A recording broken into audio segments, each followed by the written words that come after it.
खाते वाटपासंदर्भात काही मंत्री नाराज आहेत, मनपसंत खाते मिळाले नाही. शिवसेनेच्या आहे त्याच नेत्यांना तीच खाते मिळाली. राष्ट्रवादी काँग्रेस पक्षात जी खाते ज्यांच्याकडे जबाबदारी आली तीच खाती महत्त्वाची असतात. प्रत्येक खातं जनतेच्या सेवेचं असतं. त्याच्यामध्ये परिवहन खातं आमच्याकडे नाही म्हणून आम्ही काही दुःख मानलं नाही. कृषी खातं आलं, त्याचं स्वागत केलं. त्याच्यानंतर अर्थ खातं दादांकडे आहे. प्रत्येक खातं आता कसं काय, काही ठिकाणी असं होतं की गळ्यात माळ टाकली काय मंत्रिपदाची माळ हा शब्दच कुठून निघालाय मला माहित नाही. ती एक जबाबदारी असते. त्या पद्धतीनं काही लोक म्हणतात मलाईदार खाते आले नाहीत.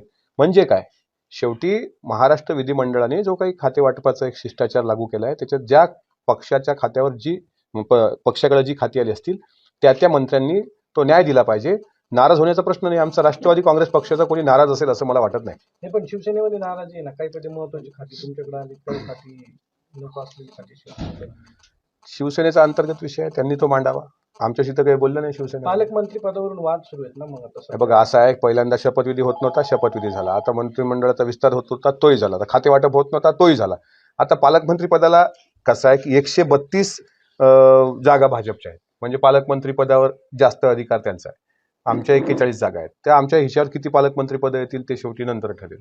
वाटतं तर आम्हालाही वाटतं ना की 6 जिल्ह्याचे पालकमंत्री दादा असावेत. आम्हालाही वाटतं, पण शेवटी वरच ठरणार. रायगडच्या जागेवरून भरत गोगावले आणि तटकरेंमध्ये वाद सुरू आहेत. आरोप करतात ते नाही, गोगावलेजींचा मागच्या वेळेस त्यांचा तो मनात जसं मंत्रिपदाची त्यांची इच्छा होती ती पूर्ण केली. तशीच त्यांची पालकमंत्री होण्याची पण इच्छा होती. पण आता शेवटी हा निर्णय तिन्ही पक्षाचे नेते एकत्र येऊन करतील. होईल का इच्छा पूर्ण वाटतं तुम्हाला? तिन्ही पक्षाच्या नेत्याच्या मनात असलं तर होईल. नाहीतर मग आदितीताईंनी पण चांगल्या पद्धतीनं पालकमंत्री पद रायगड जिल्ह्याचं सांभाळलेलं आहे. बघू, आपण जर स्त्रीत्वाचा सन्मान करणारा महाराष्ट्र आहे असं म्हणतो तर आदितीताई असल्या पाहिजे पालकमंत्री असं मला वाटतं. पण मग राष्ट्रवादीचे ज्या ठिकाणी पालकमंत्री आहेत त्या ठिकाणी शिवसेनेचेही लोक पालकमंत्री आता मागतात. हे बघा, अतुल सावे आणि संजय शिरसाट यांच्यामध्ये रस्सीखेच दिसते आहे. बीड जिल्ह्याच्या पालकमंत्री पदासाठी रस्सीखेच दिसते असं मी तुमच्या चॅनलवर ऐकतो. पण अजून 12 तास एक खाते विस्तार झाला नाही. 12 तास होऊन येतात, पालकमंत्री पदाची चर्चा व्हायला लागली. शेवटी तिन्ही नेते, कारण अजून चार्ज कोणी घेतला नाही. आजचा रविवार आहे, विधिमंडळाला मंत्रालयाला आज सुटीचा दिवस आहे. मंगळवारपासून सर्व मंत्री म्हणजे आज त्यांच्या मतदारसंघात आहेत, सत्कार स्वीकारतायत.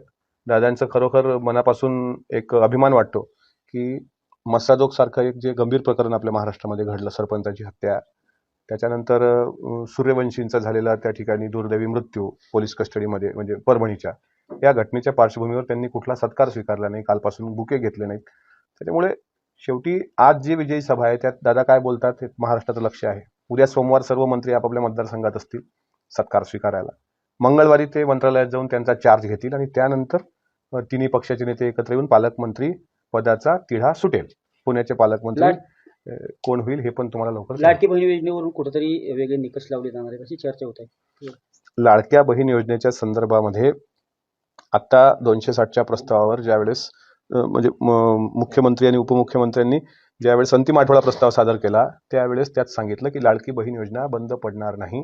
त्याच्यामुळे विरोधकांनी फक्त विरोधासाठी विरोध न करता लाडकी बहीण योजनेचा किती हप्ता दिल्यानंतर अर्थव्यवस्थेवर त्याचा किती गंभीर परिणाम होऊ शकतो, त्यात कसं बॅलन्स करता येईल. शेवटी सक्षम अर्थमंत्री भेटलेत ना महायुतीला. आता महायुतीला खऱ्या अर्थानं अर्थ प्राप्त झालाय. त्याच्यामुळे लाडक्या बहिणीला अजिबात चिंता करण्याची गरज नाही. तुमच्या आशीर्वादाच्या भरोशावर महायुतीचं सरकार आलं. लाडक्या बहिणीचा योग्य तो सन्मान ठेवला जाणार. पाटलांना पुन्हा पाणी पुरवठा मंत्री, त्यांचा त्या पाणी पुरवठा या क्षेत्रामध्ये हातखंडा आहे, त्यामुळे त्यांना पाणी पुरवठा मंत्रिपदाची जबाबदारी दिली. महायुतीचं जे काल खाते वाटप झालं यामध्ये तुमच्याच पक्षाचे जे धनंजय मुंडे आहेत त्यांच्याकडे अन्न नागरीची जबाबदारी त्या ठिकाणी देण्यात आली. मात्र बारामतीमध्ये मराठा क्रांती मोर्चाच्या वतीनं अजित पवारांना भेटून आज एक निवेदन देण्यात आलं. यामध्ये धनंजय मुंडे आणि वाल्मिक कराड यांचा कसा संबंध हे दाखवून धनंजय मुंडेंना अटक करून त्यांच्या राजीनाम्याची मागणी. दादांनी काल मस्साजोगमध्ये भेट घेतली त्यावेळेस मी त्या क्षणाचा साक्षीदार आहे. मी स्वतः दादांच्या सोबत होतो.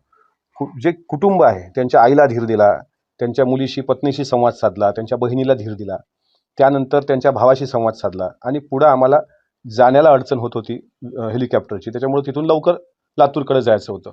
त्यावेळेस स्पष्टपणे सांगितलं की जो काही पोलिसांचा अंतिम अहवाल येईल त्यामध्ये कितीही मोठा असला तरी त्यांना माफ केल्या जाणार नाही हे स्वतः दादांनी सांगितलं. त्यामुळे आपण सर्व निश्चिंत राहावं.